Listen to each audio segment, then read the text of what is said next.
मला नेहमी प्रश्न पडायचा, आम्ही ते बस स्टँडच्या आजूबाजूला ज्यावेळेस टाइमपास म्हणून फिरायला यायचं त्यावेळेस यांचं तिथं जे बोल देण्याचं काम होतं ते चालू राहायचं, पण त्यावेळेस आम्हाला ते काही समजत नव्हतं.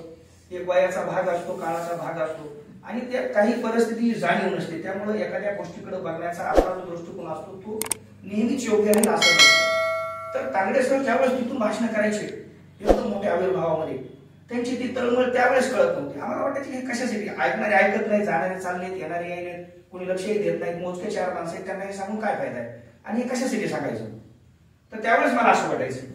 पण आजच्या वेळेस मी तर परत एकदा मी त्यांना पाहिलं, दाढी फक्त नाही तर बाकी सगळं आता बोल त्यांचा तो आविर्भाव मला नेहमी त्यावेळेस पडणारा प्रश्न परत एकदा पडला की चारच लोकांना सांगून त्यांनी काय साध्य केलं असावं. तर मग ते आज लक्षात आलं की 4 लोकांना सांगून सुद्धा साध्य होते, कारण आपण सांगणाऱ्यांना सांगत राहू, ऐकणाऱ्यांना ऐकत राहू. ऐकायचं काम त्याचं, त्याला ऐकायचं नाही ऐकायचं किती स्वीकारायचं तो त्याचा प्रश्न आहे. वर्ष ते सकळ मंगळी जसं म्हटलं जातंय, पाऊस हा पडतो परंतु तो कुठं पडायचं ते त्याचं ठरलेलं नसतं. तो तीर्थात पडला तर तीर्थ झालं, नालीत पडलं तर नाली झालं, पिकाला गेलं तर पीक झालं. तसं तुम्ही त्या वर्षासारखं पावसासारखं जे ज्ञान आहे ते ज्ञान तुम्ही लोकांना देत गेला आणि त्या हक्काची जाणीव. मग लोकांना तुम्ही काय सांगितलं, तुम्ही धर्म सांगितला नाही. धर्म सांगितला तो माणूस धर्म सांगितला, जो ईश्वरी धर्म आहे, जो देवाला मानतो त्याला बाजूला सारून जो माणसाला देव मानतो. आता जसं देवाच्या धर्माचं जर आचरण केलं तर संतत्वाची प्राप्ती होते असं मानलं जातं आपल्या भारतामध्ये. परंतु ज्यावेळेस माणूस तिचा धर्म पाळला जातो आणि माणसासाठी जगलं जाते, माणसाच्या हितासाठी त्याच्या हक्कासाठी जगलं जाते, तर मग ती असा धर्म पाळल्यानंतर काय प्राप्त होतं, तर बुद्धत्व प्राप्त होतं असा त्याच्या अर्थ आहे. आता विषय खूप छोटा आहे बघितलं तर, कारण तो बीज आहे. वडाचं झाड जसं एका छोट्या बीजामध्ये सुद्धा असतं ते मोठी चिमटीत धरता येतं, परंतु ज्यावेळेस ते रोपटं ज्यावेळेस जमिनीमध्ये टाकलं जात आहे ते बीज आणि ज्यावेळेस ते पुढे वाढत जाते त्यावेळेस तो वृक्ष पुन्हा कवेत सुद्धा मावत नाही, दृष्टीत सुद्धा मावत नाही. तर ही त्या बीजाची किमया आहे. मग प्रिॲम्बल आपण ज्याला उद्देशिका असं म्हणतो राज्यघटनेची, ही राज्यघटना निर्माण करणं काही एका दिवसाचं काम नव्हतं. ह्या एका दिवसाचं किंवा त्या 2-4 वर्षाचं सुद्धा काम नाही. घटना समिती स्थापन झाल्यापासून, मसुदा समिती स्थापन झाल्यापासून ते तिचं काम पूर्ण होईपर्यंत ही एवढाच पिरियड त्याचा होता असं नाही. माझं असं मत आहे की या गोष्टीला हजारो वर्षांचा इतिहास आहे. त्या मसुदा समितीमध्ये जे घडलं, जे लिहिलं गेलं, ज्याच्यावर विचार केला गेला ते काही एका दिवसाचं त्या तेवढ्या पिरियडचं काम नव्हतं. तर ते पिरियड कधीपासून चालू झाला होता, ज्यावेळेस माणसांना हक्काची जाणीव नव्हती किंवा हक्काची जाणीव झाली, ज्यावेळेस माणसाच्या बुद्धीला आपल्या हक्काची जाणीव झाली, आपल्या अधिकाराची जाणीव झाली, त्या दिवसापासून ते संविधान पूर्ण होईपर्यंत हा एवढा पिरियड आहे त्या मसुदा समितीच्या कामाचा. हे एका दिवसामध्ये घडलेली घटना नाही, काही काळामध्ये घडलेली घटना. आता ह्या ज्यावेळेस भारताचं संविधान महामानव डॉक्टर बाबासाहेब आंबेडकरांकडे हे जबाबदारी सुपूर्द केली, भारतामध्ये त्यावेळेस अनेक लोक होती, पण अशाच व्यक्तीकडे ते आपण कर्तव्य द्यायला पाहिजे, ते जबाबदारी द्यायला पाहिजे असं का? मग फक्त ज्ञानाचा विषय होता का? ज्ञान हे माहितीतून आलेलं असतं, परंतु डॉक्टर बाबासाहेब आंबेडकरांचं ज्ञान हे माहितीतून न येता ते अनुभूतीतून आलेलं ज्ञान, कारण त्यांनी तो काळ भोगला होता, अनुभवला होता. कारण त्या अनुभूतीतून आलेलं ज्ञान हे परिपूर्ण असतं. दुसऱ्याचं ऐकून आपण सांगणं, आपण ते करून दुसऱ्याला सांगणं, त्या दोन्ही मधला जो एक छोटासा फरक आहे तो फरक डॉक्टर बाबासाहेब आंबेडकरांनी तर घटना समितीच्या, मसुदा समितीच्या सदस्यांमध्ये होता. आणि त्यामुळे सगळ्या विचारवंतांनी, सगळ्या बुद्धिजीवी लोकांनी ही जबाबदारी त्यांच्यावर टाकली, कारण तेच एकमेव असं व्यक्तिमत्व होतं की जे अनुभूतीतून ज्ञानाची प्राप्ती केलेलं व्यक्तिमत्व होतं, की ज्यांनी स्वतः अनुभवलंय, त्यांनी स्वतः समाज व्यवस्थेमध्ये असणारी विषमता आणि समाज व्यवस्थेतून संघर्षातून तयार होणारी ती कृतीतून वृत्ती आणि तो स्वभाव तो त्यांच्यामध्ये होता, कारण त्यांनी प्रत्यक्ष हा संघर्षाचा केला, त्यांना ऐकत मिळालेलं नाही. तसं आपण टीका कुणावर करायची नाही, हा लोकसंवादाचा कार्यक्रम आहे, इथं हक्काची फक्त जाणीव करून द्यायची. पण ज्यावेळेस जवाहरलाल नेहरू यांच्या वडील मोतीलाल नेहरू ते बॅरिस्टर होते, त्यावेळेस त्यांनी इंग्रज हाताला कर्ज देण्याची त्यांची ताकद होती, तेवढी त्यांची क्षमता होती. पण एका खोलीमध्ये 10 बायकाच्या खोलीमध्ये सगळ्यासोबत कुटुंबामध्ये राहणं आणि म्युन्सिपालिटीच्या देव्याखाली बसून अभ्यास करणं आणि जवाहरलाल नेहरू बॅरिस्टर होणं या दोन्ही मधला फरक आहे. तर ही जाणीव ज्ञान असेल, परंतु अनुभूतीतून आलेलं ज्ञान फक्त डॉक्टर बाबासाहेब आंबेडकर यांच्याकडेच होतं, म्हणून घटना समितीची जबाबदारी, घटना तयार करण्याची जबाबदारी त्यांच्यावर दिली. आता घटना तयार करण्याची जी कृती चालू झाली, ही घटना तयार करण्याची परिस्थिती आली काय? राज्यघटना. आता राज्यघटना म्हणजे काय नेमकं? समाज हा समाज व्यवस्थेमध्ये प्रत्येक वेळेस नियमावली आहे.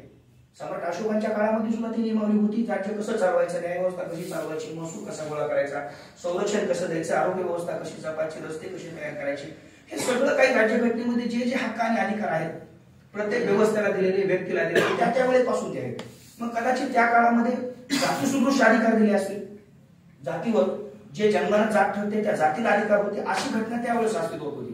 पण भारत स्वतंत्र झाल्यानंतर, स्वतंत्र ह्या शब्दाला अर्थ आहे, स्वातंत्र्य हे या विषयावर जाण्याच्या अगोदर स्वतंत्र या शब्दापासून स्वातंत्र्य या शब्दाची निर्मिती झाली. स्वातंत्र्य मिळाल्यानंतर मग राज्यघटना अस्तित्वात आली. राज्यघटना अस्तित्वात आली म्हणजे आपण स्वातंत्र्य झालो म्हणजे नेमकं काय झालं, तर ही राज्यघटना आपण अंगीकारली आणि इथून पुढे आमची व्यवस्था या राज्यघटनेनुसार चालेल. यापूर्वी ज्या राज्यघटना होत्या, जे नियम होते ते चालणार नाही. हक्क कसे असतील, ते कसे मिळवायचे आणि कोणते हक्क आहेत, ह्या सगळ्यांची निर्मिती झाली. त्यावेळेस माणसाचं पारतंत्र्य गेलं आणि स्वातंत्र्य आलं. मग भारतामध्ये स्वातंत्र्य आलं कधीपासून, ज्यावेळेस आपण राज्यघटना स्वीकारली, अंगीकारली आणि ती अंमलात आली. आता राज्यघटना तयार करताना ह्याच्या अगोदर ज्या ज्या काही राज्यघटना म्हणण्यापेक्षा जे व्यवस्था अस्तित्वात होत्या त्याच्यामध्ये नेमकं काय होतं की जे बदलणं आवश्यक होतं. तर त्याच्यामध्ये स्वातंत्र्य आणि पारतंत्र्य ह्याच्यामधला शब्दामधला फरक काय आहे की ज्यावेळेस माझं तंत्र जे, तंत्र म्हणजे काय, माझी जी अनुपालन करण्याची पद्धत आहे. स्वतंत्र म्हणजे काय, माझं मी ठरवीन मी कसं वागायचं, आणि पारतंत्र्य म्हणजे काय, मी कसं वागायचं ते तुम्ही ठरवलं. म्हणजे इंग्रजांनी ठरवलं काय, मुघलांनी ठरवलं काय, आता एखाद्या राजाने ठरवलं काय, मी कसं वागावं हे ज्यावेळेस दुसरे ठरवतात आणि ते चुकीचे ठरवतात, परंतु त्याला विरोध करण्याची हक्क आणि अधिकार नसतात, त्यावेळेस ते गुलामगिरीचं जीवन असतं. त्यामुळे ज्यावेळेस राज्यघटना तयार झाली तर ते स्वतंत्र म्हणजे आमची पद्धत आम्ही ठरवू. मग ते पद्धत ठरविताना आता ह्याच्यातला सगळ्यात मोठा विषय काय, ह्या विषयाला जाण्याच्या अगोदर समान संधी आणि समान दर्जा आणि समान संधी आपण थोडंसं हे समजून घेण्याची गरज आहे की हे उद्देशिका तयार, राज्यघटनेचं काम पूर्ण झाल्यानंतर उद्देशिका तयार केली का, उद्देशिका अगोदर तयार केली मग राज्यघटना तयार केली. ह्या दोन गोष्टी मला भेद लक्षात घेण्याची गरज आहे. राज्यघटनेचं काम पूर्ण झाल्यानंतर त्याच्यामध्ये अर्थ काय आहे, दुधातून तूप काढण्याचा जो प्रकार असतो, दुधामध्ये तूप आहे परंतु काढण्याची जी पद्धत आहे ते तूप हे पूर्ण त्याची प्रक्रिया झाल्यानंतर तूप बाहेर निघतं. तर हा उद्देशिका हे तूप आहे त्या राज्यघटनेचं. याच्यामधल्या प्रत्येक शब्दाच्या पाठीमागं त्याच्यामध्ये चॅप्टर्स आहेत. राज्यघटनेमध्ये एक वकील बोलणार आहे म्हणल्यानंतर सगळ्यांची अपेक्षा अशी असते की त्याला फक्त आर्टिकल्स बद्दल बोलावं. आर्टिकल्स हे तर पुस्तकात वाचायला भेटतात, नुसते आर्टिकल्स वाचूनच जर राज्यघटना कळाली असती तर हे लोकसंवाद आता आपल्याला 75-74 वर्षानंतर करायची पाळी चालली नसती ना, कारण ते पुस्तक तर बाजारात अवेलेबल आहे आणि वाता साक्षरता मोहीम राबवण्याची गरज राहिली नाही. जवळपास भारतामध्ये प्रत्येकाला वाचता येतं, ज्याला जगायचंय, जो रस्त्यावर फिरतो आणि जो बाजारामध्ये जातो त्याला आता वाचता येते, असा हा काळ आहे. त्यावेळेस ती परिस्थिती होती कारण त्याला वाचून दाखवावं लागत होतं. आता वाचून दाखवण्याची गरज राहिली नाही असं माझं मत आहे. त्यामुळे नेमकं आर्टिकल्स मध्ये काय होतं, समजा 14 ते 18 मध्ये मूलभूत हक्क आणि अधिकार दिले, त्या अधिकारामध्ये हे समानतेचं तत्व आणलं, मार्गदर्शक तत्व दिलं ज्याच्यामध्ये हे सांगितलं, हे असं सांगून लोकांना काय फायदा आहे. सगळ्यांना सगळं माहिती आहे की कुठं ह्याची तरतूद आहे, राज्यघटनेमध्ये ह्याचं आर्टिकल काय आहे, त्याच्यामध्ये काय दिलंय हे सगळ्यांना माहिती आहे. तेच परत पुनरावृत्तीच आपण घरी बसलो तर आपला अभ्यास कधी होईल, आपल्याला विषय कधी समजणार आहे. त्यामुळे अशा विषयाची मांडणी त्या आर्टिकल्स नुसार न करता, एक वकील मला तर माहितीच आहे आणि मला बोलायचं म्हणल्यानंतर मी वाचून येणार आहे, म्हणजे जरी मला कदाचित माहिती नाही तरी ते वाचूनच येणार नाही हे कुठलं आर्टिकल्स आहे, याच्यामध्ये कुठं तरतूद आहे. पण हेच तुम्हाला मी सांगत ते तर तुम्हाला वाचता येईल. त्याच्यावर माझं मत काय, हा संवाद आहे, हा संवाद आहे. तर ह्या संवादाला जे संवाद करण्याला आपण ज्यावेळेस 3 गोष्टीची आवश्यकता आहे, 3 गोष्टीची, एक वक्ता लागतो, पण त्यानं वक्ता लागतो, श्रोता लागतो आणि तिसरा विषय लागतो. पण एवढ्या 3 गोष्टी झाल्यानंतर जो होतो तो संवाद होतो. परंतु ह्या संवादाला या ठिकाणी दुग्ध शर्करा योग आहे, इथं ठिकाण सुद्धा आहे. संवादाला ज्या 3 गोष्टी लागतात, वक्ता लागतो, श्रोता लागतो, विषय लागतो आणि चौथी गोष्ट ठिकाण लागते. हे ठिकाण, ह्या ठिकाणाचं नाव संघर्ष भूमी. बरं वाटलं मला, मी आलो, मला गोरे साहेबांनी सांगितलं की संघर्ष भूमी, मलाही माहित नव्हतं की संघर्ष भूमी ह्याला म्हणतात ना. म्हणजे मी सगळ्यांची माफी मागून सांगतो की मला एवढं काही विशेष असे स्थानाबद्दल माहिती नाही, पण ह्यांचं गीत ऐकलं त्याच्यात बरं वाटलं. तुम्ही प्रस्तावनेमध्ये सांगितलं त्याच्यातून बरी थोडी बहुत माहिती मिळाली. इथं आल्यानंतर जे फोटो लावले मी थोडा विचार केला की ते गौतम बुद्धांचा फोटो आहे, डॉक्टर बाबासाहेब आंबेडकरांचा फोटो आहे, सम्राट अशोकांचा फोटो आहे, महात्मा फुलेंचा फोटो आहे. तर कधीतरी असा विचार करायचा की आपण हे फोटो लावले म्हणजे हे फोटो हे व्यक्तींचे नाही तर विचारायचे. ह्या फोटोकडे बघितल्यानंतर आपल्याला चेहरा नाही दिसला पाहिजे, तर ह्यांची ती कृती दिसली पाहिजे, ते विचार दिसले पाहिजे. आपल्या मेंदूमध्ये त्यांचं ती स्मृती आली पाहिजे की हे नेमकं काय केलं. समानता आणि विषयी बोले साहेबांनी माझा जवळच नंबर आला, ह्याच्या अगोदरच नंबर आला असता कदाचित, पण आज आला. तर आज आल्यानंतर मला संधी कोणत्या विषयावर बोलायची भेटली की समानताची आणि समान संधी. अहो स्वातंत्र्याचा तो गावाच आहे ना. पारतंत्र्य नकोय, मला स्वातंत्र्य हवंय. कशासाठी स्वातंत्र्य हवंय? कारण ही कुठंतरी असमानता आहे, विषमता आहे आणि माझे हक्क डावलले जातात, म्हणून तर मला स्वातंत्र्य हवंय ना. मग समान दर्जा का समान संधी, अगोदर काय मिळायला पाहिजे ह्याचा विचार करायला पाहिजे की समाजामध्ये असमानता कशामध्ये आहे, होती कशामध्ये, हा विषय आता जुना झालायचा. ज्यावेळेस तुम्ही त्याची मांडणी करत होता त्यावेळेसची परिस्थिती, त्यावेळेसची घटनाक्रम हा वेगळा होता. आज काळ बदललाय ना. आम्ही ज्यावेळेस 12वीला होतो, 10 वर्षाखाली 12 वर्षाखाली, त्यावेळेस असमानता कुठं कुठं होती, आजही तिथंच आहे असं म्हणता येणार नाही. त्याच्यामध्ये बदल झालाय. काळाप्रमाणे बदल झाल्यानंतर घटनेमध्ये जी असमानता आणि समानता, ही असमानता होती म्हणून समानता दिली. आता समानतेची संधी समानतेची जर म्हणलं आपण ऑपॉर्च्युनिटीज, कशाची संधी तुम्हाला समान पाहिजे? नोकरीची संधी समान पाहिजे. नोकरीची संधी समान पाहिजे तर त्याच्यामध्ये पुन्हा विषय कोणता येणार की नोकरी समान संधी, तर त्याला क्रायटेरिया लावला ना. कारण माणसाला हक्क आणि अधिकार ह्या दोन्ही गोष्टीला लागू कर्तव्य जबाबदारी सुद्धा येते. आता समान संधी आणि समान दर्जा, सगळ्यांचा दर्जा समान असावा माणूस म्हणून, परंतु वक्ता म्हणून खुर्च्या इकडे, श्रोता म्हणून खुर्च्या तिकडे. मग आता आपण असंही म्हणू शकतो ना की समान दर्जा, असा समान दर्जा कशाचा, इथं बसणारा आणि तिथं बसणारा, ह्या दोघांचा दर्जा समान आहे, दोघांचा मान समान आहे. बोलणाऱ्याची किंमत ऐकणारा असल्याशिवाय होऊ शकत नाही आणि ऐकणारा जर नसेल तर बोलणाऱ्याला किंमत नाही आणि बोलणारा नसेल तर ऐकणाऱ्याला किंमत नाही. त्यामुळे ह्या दोघांची सुद्धा आवश्यकता आहे ह्या दर्जामध्ये. दर्जा हा अपमानित करणं किंवा मानित करणं, सन्मानित करणं असा त्याचा अर्थ नाही. दर्जाचा अर्थ आपण असा अर्थाने घ्यायला पाहिजे राज्यघटनेच्या अनुषंगाने की दर्जा म्हणजे माणसाला इक्वल स्टेटस. म्हणजे तुम्हाला ज्या पब्लिक प्लेसमध्ये तुम्हाला कशाच्या आधारावर विषमता होती ते आधार आता नसले पाहिजे. मग पूर्वी विषमता होती त्याचे कारण आपण बहुतांशी वेळेस आपण 4च कारण देतो, मानतो आणि घेतो. ती म्हणजे जात, लिंग, आर्थिक परिस्थिती आणि हुद्दे. त्यावेळेस सुद्धा म्हणजे असं नव्हतं की ह्या जातीमध्ये जन्मलेला माणूस राजा नव्हता, सरदार नव्हता. प्रत्येक जातीमध्ये सरदार होते, त्यांना मान भेटतच होता. असं प्रत्येकाला त्याच होतं. मग जातीच्या आधारावर, लिंगाच्या आधारावर भेद नसला पाहिजे हे तर कायदा सांगतो, राज्यघटना सांगते. मग राज्यघटनेनं तुम्हाला समान संधी दिली शिक्षणाची. पण शिक्षणाची समान संधी प्रत्येकाला शिकायचा अधिकार दिला.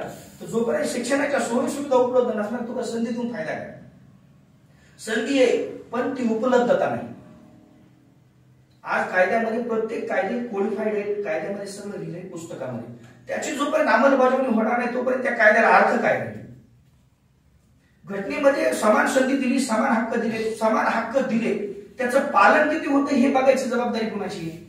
जोपर्यंत पिनल लॉ ऍक्टिव्हेट नसतो, जोपर्यंत कुठल्याही हक्काला दंडशक्ती काम करीत नाही, तोपर्यंत तो हक्क दिलेला हक्क हा बोथट होतो. त्या हक्काचा वापर आपल्याला करता येत नाही. आता आपण सरळ जर बघितलं की राज्यघटनेमध्ये जे जे हक्क आपल्याला दिले, जर त्याची पायमल्ली झाली, जर त्याचा भंग झाला पुन्हा करून, तर आपल्याला ते दार कुठं मागता येते? आपण त्याच्यावर पोलीस केस करू शकतो का? म्हणजे हे पावर कुणाकडे दिले की अशा नारळाच्या झाडावर नारळ लागलं इतकं उंच की त्याला आपण जाऊन वर धरू सुद्धा शकत नाही. नारळ पण त्या नारळ कुठे आहे? त्या झाडाच्या एकदम शेंड्याला. म्हणजे आपण समजा मूलभूत हक्क आपला डावलला गेला, आपलं संचाराचं स्वातंत्र्य डावललं गेलं. आपण आयपीसी प्रमाणे समजा मला स्वातंत्र्य, जे माझे हक्क आयपीसी मध्ये ज्याला चूक म्हणलंय त्याची तक्रार आपण पोलीस स्टेशनला जाऊन करू. पण माझा मूलभूत हक्क घटनेमध्ये जो मला हक्क दिला तर तो चॅलेंजेबल कुठे? तो हायकोर्ट, सुप्रीम कोर्ट यांना पावर दिली. राज्यघटनेमध्ये काही बोलायचं असेल, काही वाद असेल तर तुम्ही त्या ठिकाणी जाणार. तर मग नारळाच्या झाडासारखं होणार नाही कधी, म्हणजे कधीतरी. परंतु हे असं का केलं? कारण फूट आपल्याला राज्यघटनेने जे हक्क दिले त्या हक्काचं अनुपालन नाही झाल्यानंतर काय करायचं हे लोकांना काढण्याची गरज आहे. आता समान संधी प्रत्येकाला दिली, वरची संधी असेल तर पुन्हा वेगळेच प्रश्न येणार. कायद्याप्रमाणे आहे कसे आपल्याला समजा जसं राज्यघटना अंमलात आली, प्रत्येक वेळेस असे इश्यू झाले की समजा सगळेजण समान काम करीत असतील तर सगळ्यांचा समान पगार सुद्धा असला पाहिजे. मग त्याच्यामध्ये पुन्हा कोर्टाने सुद्धा समान संधी, समान असं जरी असेल, तुमचं समान दर्जा जरी असेल तरी सुद्धा त्याच्यामध्ये क्रायटेरिया घालून दिली. कारण हक्क देत असताना म्हणजे प्रत्येक त्यावेळेस इतक्या चर्चा झाल्या की प्रत्येक हक्क देत असताना काही एका झटक्यामध्ये ते दिले गेले नाही. त्याच्यावर चर्चा झाल्यानंतर प्रत्येकाने सगळ्यांना समान संधी दिली तर मग हे समाज चालणार कसा? सगळ्यांना समान संधी देताना मग निकष घातले ना, सगळ्यांना नोकरी पाहिजे पण त्याला डिग्रीची अट घातली. नोकरी पाहिजे पण त्याला डिग्री चेक आहे, त्याच्यामध्ये पुन्हा परीक्षा आहे. मग आपण जर असा त्याचा अर्थ घेत असताना कसं आज आपण बघायला हे पाहिजे की दर्जा समान आहे, तर दर्जा त्यावेळेस दर्जा कशाच्या आधारे असमान होता, विषमता होती, ते जातीच्या आधारावर होती, ऐपतीच्या आधारावर होती आणि लिंगाच्या आधारावर होती. मग आज ती समान दर्जा जरी सगळ्यांना कायद्यानं जरी प्रोव्हाइड केला असेल जरी असेल तरी तो दर्जा आज कशाच्या आधारे विषमता समाजामध्ये अस्तित्वात आहे का? समाजामध्ये आज विषमता अस्तित्वातच नाही. राज्यघटनेनं तुम्हाला समानता दिली पण ती समानता आज समाजामध्ये आहे का? त्यावेळेस विषमतेचे कारण वेगळे होते. त्यावेळेस ते लिंगाच्या स्त्री पुरुष अशी विषमता होती, जातीवरून विषमता होती, धर्मावरून विषमता होती, लिंगावरून विषमता होती. मग आज ती विषमता राज्यघटनेनं संपवली, परत विषमता आलीच. कारण ही जसं दुःख तो आपला साथी है, सुख आता है जाता है असं जसं म्हणते तसं विषमता ही समाजाचा एक अविभाज्य भाग आहे. मग तांबे सरासारखे लोक, तुमच्या आमच्यासारखे लोक, म्हणजे आमच्यासारखे नाही म्हणा तुमच्यासारखे लोक आणि तांबे सरासारखे लोक जे तळमळीने जे कार्य करतात ना त्याच्या पाठीमागे फक्त एक भाव असतो की सगळ्यांना समान भेटलं पाहिजे. रेशन कार्डवर प्रत्येकाच्या त्या जो शिदा येतो त्यांना जे साधनं येतात ते प्रत्येकाचा हक्क प्रत्येकाला मिळाला पाहिजे. परंतु समानता ही इतकी सहज आणि सोपी गोष्ट राहिलेली नाही, ना पूर्वी होती ना आज आहे ना भविष्यात असणार आहे. ज्या ज्या व्यक्तींनी समानता आणण्याचा प्रयत्न केला त्या त्या व्यक्तींनी फक्त विषमतेचे कारण संपवले त्या काळात तात्कालिक. आज ऐपतीच्या आधारावर आजही आर्थिक निकषावर जर आपण पाहिलं तर असमानता समाजामध्ये आहे. आपण जर इक्वल स्टेटस म्हणलं तर प्रत्येकाची लाईन वेगळी आहे. तुम्ही सरकारी दवाखान्यात जा, ऑफिसला जा, कुठेही जा, सगळ्यांना समान हक्क आहे. राज्यघटनेने दिला नाही कोण म्हणते, नाही तर कोणी म्हणत नाही आणि पाळत तर कोणीच नाही. आज जर तहसीलला समजा आपण अर्ज घेऊन गेलो आणि समजा एक दुसरा व्यक्ती गेला, मग ज्याचं स्टेटस ज्याला आपण स्टेटस असं म्हणतो, सगळ्यांना इक्वल स्टेटस आहे, सगळे समान पातळीवर आहेत असं म्हणायला गोड वाटते. पण ज्यावेळेस तुम्ही बाहेर रस्त्यावर जाणार सगळ्यांना सगळं माहिती, इथं काही मी लय शहाणा आहे पण मला लय समजतंय म्हणून मी तुम्हाला सांगेल अशातला भाग नाही. पण ही समानता आहे का? समानता ना पूर्वी होती ना आज आहे ना भविष्यात असणार आहे. फक्त विषमतेचे कारण त्या त्या वेळेला त्या त्या लोकांनी विचार करून संघर्ष करून ते संपव. आज जातीच्या आधार विषमता संपून गेली आहे, थोडी बहुत ती संपून जाणार आहे, ते ठीक नाही गोष्ट नाही. आता विषमतेचा आधार जात लिंग राहिलेला नाही, स्त्री पुरुषांना समान संधी. मग आता राज्यघटनेमध्ये ज्यावेळेस आपण ही आरसा आहे, राज्यघटनेमध्ये बरंच काही लिहिले, किती जणांनी वाचून पाहिलं? बरं ठीक आहे, वाचून पाहिलंही असतं आणि वाचून पाहिलं असंही, त्याच्यानुसार आपण करणार काय? कधीतरी ह्या गोष्टीवर विचार करा की कायद्यानं हक्क दिले तर त्याच्याबरोबर जे रिस्ट्रिक्शन दिले त्याच्यावर विचार करा. कारण रिस्ट्रिक्शन एवढे मोठे आहेत ना की ते दिलेल्या हक्कांचा पूर्ण अस्तित्व संपवून जाते. आता माझा विषय नाही आज बोलण्याचं स्वातंत्र्य, स्वातंत्र्य बोलण्याचे ज्याला आपण 6 गोल्डन फ्रीडम्स असं म्हणतो, बोलण्याचं स्वातंत्र्य. पण काय बोलावं ह्याच्यावर मर्यादा आहे, कुठं बोलावं ह्याच्यावर मर्यादा आहे, कसं बोलावं ह्याच्यावर मर्यादा आहे. मग स्वातंत्र्य बोलण्याचं आहे ह्याला कितपत अर्थ राहायचं? स्वातंत्र्य आहे ना, राज्यघटनेनं मूलभूत हक्कच दिला तुम्हाला स्वातंत्र्य, फिरण्याचं स्वातंत्र्य आहे ना स्वातंत्र्य. पुन्हा त्याला मर्यादा आहे, किती वाजता फिरायचं, कुठं फिरायचं नाही, कुठं फिरायचं कुठं नाही फिरायचं ह्याच्यावर रिस्ट्रिक्शन्स आहेत. मग स्वातंत्र्य कसं म्हणता येईल? म्हणजे कधीतरी आपण हे विचार करायला पाहिजे ना, आपल्याला अभिव्यक्ती व्यक्त होण्याचं स्वातंत्र्य. पण जर आपण सरकारने निषेध केला की राजभीमाचा गुन्हा दाखल, मग कुठे स्वातंत्र्य? म्हणजे आपल्याला जे भाषमान स्वातंत्र्य जे दिसते, भाषमान हक्क जे दिसतात, कधीतरी ह्या गोष्टीवर विचार करा. सगळे बुद्धिजीवी तिथं बसले, म्हणजे प्रत्येक माणूस हा बुद्धिजीवी. त्या बुद्धिजीवी माणसानं जर नीट विचार केला या गोष्टीचा तर आपल्याला जे जे मिळाले ना ते आपल्याला मिळाल्यासारखं वाटतंय, मिळालंय आपल्याला, प्राप्त झाले. जसं त्याच्यामध्ये लिहिलंय की अंगीकृत करून स्वतः प्रति आणि अर्पण करतो. अहो स्वतःला जर घेतलं तर वापरायचं कसं हा नाही का प्रश्न निर्माण होणार. म्हणजे ह्या वाक्याचा अर्थ अशा अनुषंगाने घ्या की हे मला हक्क दिले ठरवण्याचे सुद्धा, मला हक्क दिले पण अधिकार दिले नाही. मला हक्क आहे ना ठरवण्याचा, कारण अंगीकृत मी केलंय असं संविधानामध्ये लिहिले, मला हक्क येतो. मग मला हक्क आहे, अधिकार कुठे आहे? आणि अधिकाराशिवाय असणारा हक्क आणि हक्काशिवाय असणारा अधिकार खरंच चांगलं काम करू शकतो का? कधीतरी ह्या गोष्टीवर सुद्धा विचार करा. समान संधी आणि समान दर्जा ह्या गोष्टींमध्ये मला हक्क आहे, अधिकार आहे का? आणि जर हक्काशिवाय अधिकार, मला हक्काशिवाय अधिकार असेल आणि अधिकाराशिवाय हक्क असेल तर मग त्याचा उपयोग काय? एकाच व्यक्तीकडे 2 गोष्टी लागतील, एक हक्कही लागेल आणि अधिकारही लागेल उपयोग होण्याचा. जर मला बोलण्याचं स्वातंत्र्य असेल तर मला बोलण्याचं स्वातंत्र्य असेल तर मला बोलता आलं पाहिजे आणि मला जे वाटतंय ते बोलता आलं पाहिजे.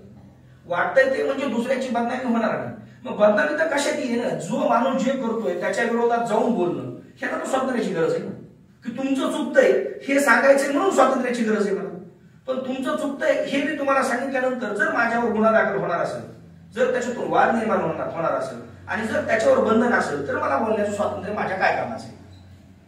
काय कामाचं आहे माझ्या ते स्वातंत्र्य? संधीची समानता आहे, पण क्रायटेरिया अशी आहे की तुम्हाला समानता असून नसल्यासारखी आहे. संधीची समानता असून नसल्यासारखी आहे. शिक्षणाचा हक्क आहे, शाळेचा पत्ता नाही. संधी आहे, शिक्षणाची समान संधी, सगळ्यांना शिकायला अधिकार. मग पुन्हा शाळेची अनुपलब्धता आहे, जिल्हा परिषद बंद पडले, इंग्लिशच्या फीस परवडत नाही. दर्जाची समानता. कशी दर्जाची समानता? म्हणजे दर्जा नेमका ठरवायचा कसा?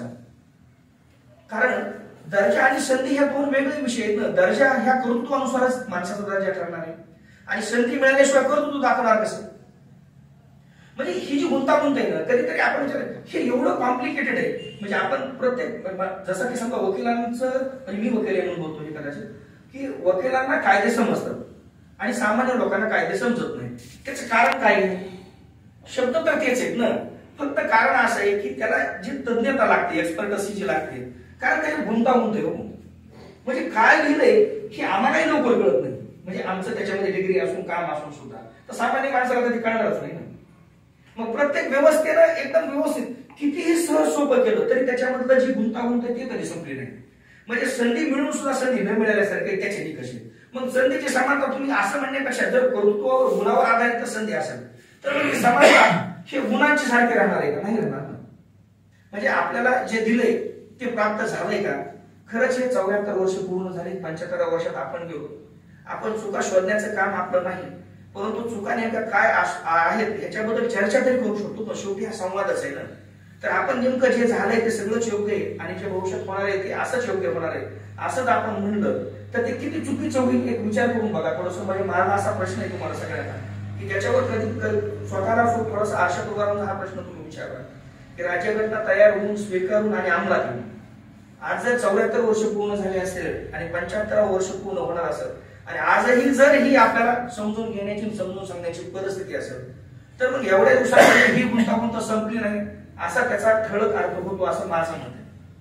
आणि मी नेहमी समजा विचार करतो की ह्या संविधानाची जी काही समजा आपण समजतो की जबाबदारी म्हणजे ही इतकं जबाबदारीनं काम पुन्हा कोण केलं जाते फक्त ते तुमच्याकडूनच केलं जाते. ह्या भारतामध्ये अनेक समुदाय आहे. आपण ज्याला जसं जात ही जन्माला आपल्याकडे मांडण्याची पद्धत आहे सध्या, परंतु जात हे गुणावर आधारित असते. जात ही गुणावर आधारित, जसं हायब्रिड आहे, ज्वारीची जात आहे, हरभऱ्याची जातच आहे ना, ती कास्टच आहे त्याची.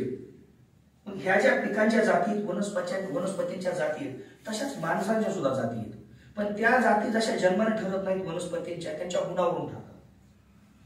गुणावरून वनस्पतीच्या जाती त्यांच्या गुणधर्मावरून आणि गुणावरून ठरतात. तशाच माणसाच्या सुद्धा जाती ह्या गुणधर्मावरून आणि गुणावरून ठरल्या असत्या तर खूप बरं झालं असतं. पण अडचण कोणती आहे की आपल्याकडे जन्म अधिष्ठित जात आहे. म्हणजे ज्या कुटुंबात आपण जन्माला आलो ती जी जात आहे ती आपली जात आहे. मग आता त्या जातीमुळे अडचण काय झाली की आपण समान संधी ज्यावेळेस मागतो त्यावेळेस आपल्या पूर्वजांना समान संधी मिळाली नाही. ज्यांना मिळाली नाही त्यांना वाटतं की आता मला त्यांच्या बरोबरी स्थान भेटलं पाहिजे आणि ज्यांनी आज तागायत त्यांना मिळू दिलं नाही त्यांना वाटतं की हे आपल्या बरोबरीत आले नाही पाहिजे. मग ह्या दोघांच्या रस्सीखेचमध्ये जे गुंतागुंत तयार होती ती ही अशी होती. इकडून दिलं इकडून काढलं म्हणजे मुमेराम बगल में छुरी असं जसं म्हणलं जाते तसं. पण हे राज्यघटनेमध्ये राज्यघटनेतच नाही कायदा सुद्धा हेच आहे. आपण प्रत्येकाला सामान्य असं म्हणतो पण सामान्य खरंच आहे का जर नीट बघितलं दिसत नाही. मग आज विषमताच्या आधार कोणता आहे? राजकारण आहे, सत्ता आहे, पैसा आहे, दबाव आहे, गुंडगिरी आहे. आजही विषमतेचे हे आधार आहे. तुम्ही त्यावेळी जे लोकांना सांगितलं ते हे सांगितलं त्यांना हे कळालं ते विसरले परत ते आलं आता ते सांगण्याची गरज आली. पण आपण काय करणार हेच सांगणार परत आहे ना. ह्याला कोणी डावलतंय का? ह्याला डावलू शकते का? भारतामध्ये राहणारा प्रत्येक नागरिक राज्यघटनेच्या कुठल्याही कर्माला अपोज करू शकत नाही, त्याला करण्याचा अधिकार. कायद्याचा विरोध करू शकत नाही, त्याला करण्याचा अधिकार नाही. आणि जर त्याने केलं तर त्याला शिक्षा देण्याची पद्धत आहे. तशी सिस्टीम अवेलेबल आहे. पण आपल्याला गरज आहे की ही समानता मिळवायची कशी, समान दर्जा मिळवायचा कसा. कारण राज्यघटनेमध्ये जो दर्जा दिलाय जर आर्टिकल्स काढून बघितले समजा आपण त्याच्यामध्ये समजा 16 आर्टिकल आहे समाज इक्वॅलिटी बिफोर लॉ आहे किंवा इक्वल ऑपॉर्च्युनिटीची संधी आहे. त्याच्यामध्ये पाहिलं तर मग क्रायटेरिया काढावं लागते. मग खरंच विचार करा बरं, आपल्याला जे दिलंय ते आपल्याला मिळालंय का? दिलंय आपल्याला, दिलंय ह्याच्याबद्दल वादच नाही, फक्त ते मिळालंय का ह्याच्याबद्दल वाद आहे. आणि जर मिळालं नसेल तर ते का नाही मिळालं, कारण त्याचे ते निकष. जोपर्यंत ह्या समाजामधली ही विषमतेचा प्रकार बदलत राहणार आहे, हे पक्क गणित आहे. विषमता कधीही न संपणारा विषय आहे. जोपर्यंत समाज आहे, जोपर्यंत माणूस आहे, तोपर्यंत विषमता राहणारच. फक्त त्याचे क्रायटेरिया बदलणार. त्यावेळी जे होते ते आज नाही, आज जे ते कदाचित उद्या नसणार. मला ह्या विषयामध्ये आणखी एक मला म्हणजे बऱ्यापैकी वाटते, म्हणजे मी जेवढे माझे मित्र परिवार आहे, म्हणजे बाबासाहेबांचा अनुयायी होणं. समजा आम्ही बाबासाहेबांना ज्यावेळेस आम्ही आमच्या दृष्टिकोनातून बघतो, तर त्यावेळेस आम्ही त्यांचे वैचारिक वारसदार आहेत असं म्हणून बघतो. परंतु ज्यावेळेस समजा म्हणजे SC ST कॅटेगरीमध्ये, म्हणजे मला हे विषय उत्तम मानतोय मी, की हा म्हणजे ही पूर्ण रक्ताच्या गुणागुणामध्ये, त्यांच्या रक्ताच्या प्रत्येक गुणामध्ये ते जीवन जगतात. बाबासाहेब जगण्याचं काम जो कोणी करीत असेल ना, तर एक समाज म्हणून तुम्हीच करता. आम्ही त्यांच्या घटनेचे पूर्ण हक्काधिकार बघतो. आणि म्हणजे मी माझ्या व्यक्तिशा बोलत नाही, एक स्वभावातला गुणधर्म सांगतोय. राज्यघटना तयार करून जे एवढं सगळं आपल्यासाठी जे वाढलंय ना, ते खाताना आम्हाला बरं वाटतंय, परंतु खाऊन त्याची कृतज्ञता जपण्याचं जे काम आहे ना, ते तुमच्याकडून केलं जात आहे. हे मात्र कधी विसरता येणार नाही. कारण आज बाबासाहेबांचे अनुयायीचे जे अनुयायी सगळेच आहेत, विचार सगळ्यांनाच मान्य आहे, परंतु जगतेत कोण बाबासाहेब, तर तुम्ही गोरे साहेबासारखा माणूस आजही बघतो मी, त्यांना म्हणतोय सुद्धा बऱ्याच वेळेस की त्यांच्या विचारामध्ये बाबासाहेब आहे, वागण्यामध्ये बाबासाहेब आहे. आम्ही व्यवहार बघतो, आम्हाला दुसऱ्यासाठी काही करायचं असेल तर आम्ही आपल्याला विचारतो आमचा फायदा त्याच्यात काय. समाजासाठी आज जगणारी माणसं किती आहेत. आज आमच्या कोर्टामध्ये खरंच म्हणजे मी कौतुक करण्यासारखे लोखंडे साहेबांसारखे माणसं, गोरे साहेबांसारखे, रामाने साहेबांसारखे किंवा गोवाळे साहेब आहेत, म्हणजे एवढं चळवळीमध्ये काम करतात ना, तर ते जगते हो. आता सरांनी जे गाणं म्हणलं, कधी विचार करा ना, हे आज एकच व्यक्ती आहे हे जगाच्या पाठीवर की गल्लोगल्ली ज्यांचे पुतळे आणि ज्यांचे विचार आहेत आणि ज्यांचे शिष्य आणि अनुयायी अख्ख्या जगामध्ये कुठेही गेला तरी बाबासाहेब एकच व्यक्ती. एवढे गीतं कुणावरच झाले नाही आणि इतके प्रेरणादायी उत्साहवर्धक गीतं दुसरी नाही, ज्याच्यामध्ये जोश खूप असतो. जोश, आता तुम्ही जे गाणं म्हणलं मला ते म्हणजे लक्षात राहील नाही, म्हणजे किती कृतज्ञता आहे होईल. म्हणजे मी बरेच भीमगीत ऐकले, त्यांचं ते वाद्यापासून ते रचनेपर्यंत, त्या गीतामध्ये असं आहे की मेलेला माणूस जिवंत व्हावा. आणि वस्तुस्थिती ही कला म्हणजे इतकं समर्पण व्हावं. हेच गीत तुम्ही दुसऱ्या व्यक्तीला स्मरून जर करा म्हणलं तर तुम्ही ते करणार नाही, तुमची ती इच्छा सुद्धा नाही. म्हणजे ही उत्साह आणि प्रेरणा जी आहे ते तुमच्यामुळे आजही समाजामध्ये वावरत असताना ह्या गीतामधून जे तुम्ही बोध दिला, किती कृतज्ञता असावी. कुठल्या तरी प्रत्येक महापुरुषांना समाजासाठी काही ना काही केलं, पण सगळ्यात जास्त ज्यांनी दिलं, ज्यांनी जगण्याची किमया दाखवली, ज्याचं तुम्हाला आमच्या घरात आज पहिलं खायला नव्हतं, आज म्हणजे खाऊन वृत्त आहे, ते आम्हाला खायला म्हणजे थोडं त्याच्यापेक्षा जास्त आहे. म्हणजे जसं पहिलं लिहायला भेटत नव्हतं, आज घालता येत नाही, म्हणजे इतकं शिल्लक आहे आमच्याकडं. तर ही किती कृतज्ञता आहे तुमच्याकडं. ही कृतज्ञता भाव प्रत्येक महापुरुषाबद्दल असला पाहिजे, किंबहुना ज्यांनी आपल्याला सगळं, बऱ्याच जणांनी बरंच काही दिलंय, पण एकच व्यक्ती बाबासाहेब ज्यांनी सगळंच काही दिलं. म्हणजे बऱ्याच जणांनी बरंच दिले, पण सगळंच देण्याचं काम जर कुणाच्या नावानं सगळ्या समाजाला मान्य केलं असेल की ह्याच व्यक्तीनं सगळ्यांना सगळं दिलं, बाकीच्याही थोडं सगळ्यांनी दिलं, परंतु सगळं यांनीच दिलं.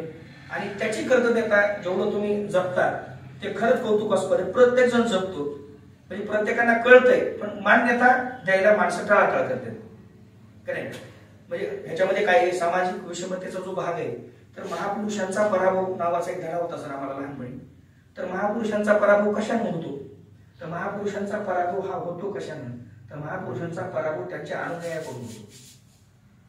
महापुरुषांना जात असते, पण जातीला महापुरुष नसतो. हे समाज मान्य असणारं प्रिन्सिपल आहे, तत्वतः ते मान्य केलं पाहिजे सैद्धांतिक दृष्ट्या. म्हणजे सिद्धांतानुसार हे असं बरोबर आहे की माणसाला जात असते, जातीला माणूस नसतो. पण आपल्याकडे पद्धत काय, महापुरुष एका जातीमध्ये जन्माला आले, त्या जातीमध्ये जन्माला येणं हा एक विषय वेगळा आहे ना. परंतु ज्यावेळेस ती महापुरुष झाले त्यावेळेस त्यांना कुठं जाते, त्यांना तर जात नाही ना. ज्यावेळेस राज्यघटना तयार केली, आता ह्या ज्वलंत विषय जसं समाज संधी आणि समानताच्या ह्या विषयाला अनुषंगूनच आहे आरक्षण. समान इक्वल ऑपॉर्च्युनिटीज आपण ज्याला म्हणतो ते संधी डावलण्याचं रिस्ट्रिक्शन्स कशामुळे आहे? आरक्षणामुळे समान संधी असेल तरी समान संधी तुम्हाला मिळणार नाही.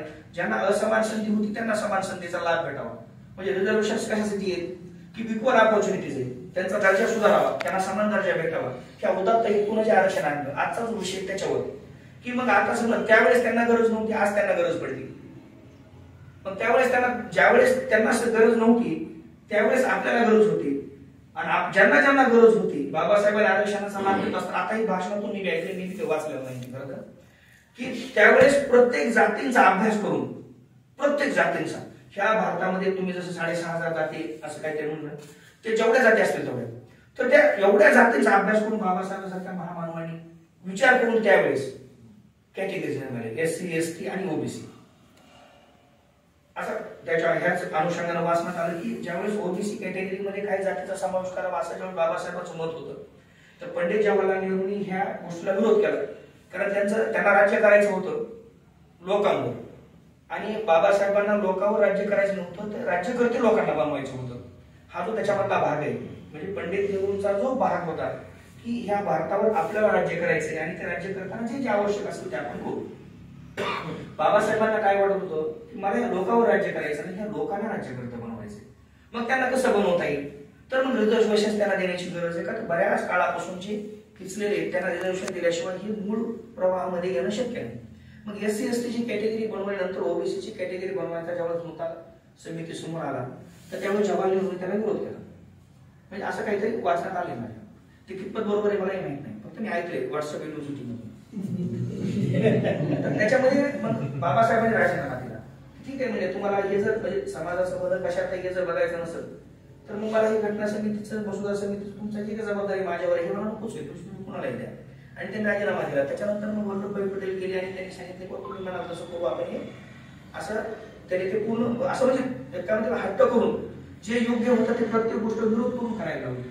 आज बाबासाहेबांचे समाजामध्ये जे आज कितीतरी त्यांना त्यांचे विचार संपवण्याचा प्रयत्न केला गेला काळाच्या ओघामध्ये सुरुवातीपासून आज तागायला त्यांचा विचार त्यांचं कर्तृत्व ह्याला झाकण्याचा कितीतरी प्रयत्न केला गेला. तर प्रज्ञा सूर्य ज्याला म्हणतो आपण क्रांती सूर्य म्हणतो, सूर्याला कोणी झाकू शकत नाही, स्वतः पुरतं झाकता येते. त्यांना ना कुठलं पद देण्यासाठी प्रयत्न केला गेला त्यांच्या कर्तृत्वानुसार त्यांच्या उंचीनुसार ना त्यांची तशी अपेक्षा नसावी कदाचित, कारण तेवढं त्यागी जीवन त्यांचं होतं हे तर इतिहासच सांगते. आणि त्यांना कुठलं पद मिळू नये, त्यांना कुठली सत्ता मिळू नये, त्यांचा नाव होऊ नये ह्याच्यासाठी ह्या समाजाने प्रयत्न केला गेला हे माझ्यापेक्षा जास्त तुम्हाला माहिती आहे. कारण तुम्हाला जेवढी माहिती आहे तेवढी मला माहिती नाही, परंतु मला जेवढी माहिती आहे त्याच्यातून हेच दिसतंय की तो लौकिक टाळण्याचा त्यांनी बराच प्रयत्न केला की त्यांचं ते होऊ नये पुढे भविष्यात. मग तरी सुद्धा आज ते टिकून असेल ना, कारण त्यांचं कर्तृत्व एवढं मोठं त्यांनी प्रत्येकासाठी केलं. आपण विचार करायचा आहे. आता आपण बऱ्याच वेळ बोलायला तर काही किती ह्या विषयावर बोलायला फक्त कायदेशीर बाजू मला सांगा, मी जे सांगायचे नको म्हणून तुम्हाला सांगायचं वाटत नाही. त्याचं फक्त एकच कारण आहे की ह्या कायदेशीर बाजू सगळ्यांना माहिती आहे. आपल्याला ना ह्या लोकसंवादातून फक्त एवढा जर विचार केला त्या अनुषंगाने जर भविष्यामध्ये काही प्रोग्राम असेल तर मी त्याच्यामध्ये सक्रिय सहभागी व्हावा असं सुद्धा माझं मत आहे की आपण समान संधी आणि समान दर्जा ह्याच्यामध्ये विषमतेचे जे कारण आहेत त्याला आपण संपवलं पाहिजे. त्यापैकी ऐपत गुण आणि जे क्रायटेरिया निकष जे दिले त्याच्यामध्ये तर कुणीच बोलण्याचं काही कारण नाही. पण जर कुणी सत्तेचा पदाचा आणि पैशाचा दुरुपयोग करून जर एखाद्याचा दर्जा डावलीत असेल तर ते नुसतं बोलून होणार नाही, ते रस्त्यावर कार्यालयामध्ये जिथून कुठं आपल्यासमोर असं दर्जा समान संधी असताना सुद्धा डावलली जाते किंवा आपण ॲबल त्याला कायदेशीर पात्र असून सुद्धा आपल्याला डावललं जाते आणि आपला दर्जा हा आपल्या ऐपतीच्या आर्थिक निकषावर किंवा जात धर्म ह्या आधारावर जो कुठं डावलला जात असेल तर आपण ह्या गोष्टीचं आज एवढंच घेऊन जावं इथून अशी माझी विनंती की जिथं कुठं असं घडलं तिथं जसं आज ऐकायला आलो तसंच लढायला सुद्धा सोबत असावं. कारण नुसतं ज्ञान घेऊन उपयोग नाही तर त्या ज्ञानाचा वापर करणं सुद्धा तितकंच गरजेचं आहे. कारण ज्ञान ही ताकद आहे, क्षमता आहे. त्या क्षमतेचा वापर केला तर सगळं कळत आहे, पण तरी सुद्धा आपल्यासमोर घडत असताना आपण जर शांतता घेतली तर आपल्याला हे कळून सुद्धा काही उपयोग नाही. ह्या चर्चेनं ह्या संवादानं हे समजून काही उपयोग होणार नाही. आम्ही वकील आहोत, आम्हाला कायदे कळतात म्हणून आमच्या समोर एखादा गुन्हा होत असताना आणि त्या गुन्ह्याला तितकाच विरोध करतो असं होत नाही. आपण फायदा तोटा म्हणून सामाजिक बांधिलकी म्हणून बाबासाहेबांचे जसे उद्देश होते ते सगळ्यांना समानता भेटली पाहिजे, सगळ्यांना सगळ्यांचे हक्क शाबूत राहिले पाहिजेत आणि जर कोणी भंग करीत असेल तर त्याच्या विरुद्ध संघर्ष केला पाहिजे. त्या संघर्ष भूमीतून ही आपण प्रेरणा घेऊन जावं की जर कोणी कोणाची संधी डावलत असेल आपल्यासमोर अनधिकृतपणे आणि त्याचा दर्जा डावलत असेल तर आपण 100% आपण त्याच्यावर अन्याय होतं त्याच्या सोबत राहू आणि जे राज्यातील हक्काधिकार त्याला ते मिळवून देण्यासाठी सुद्धा आज जसं एकीनं आपण सोबत आहे तसंच एकीनं तिथं सुद्धा लढा आपण देऊ असं माझं मत मी व्यक्त करून माझं बोलणं जे लागत चाललंय ते थांबवून जय हिंद जय महाराष्ट्र.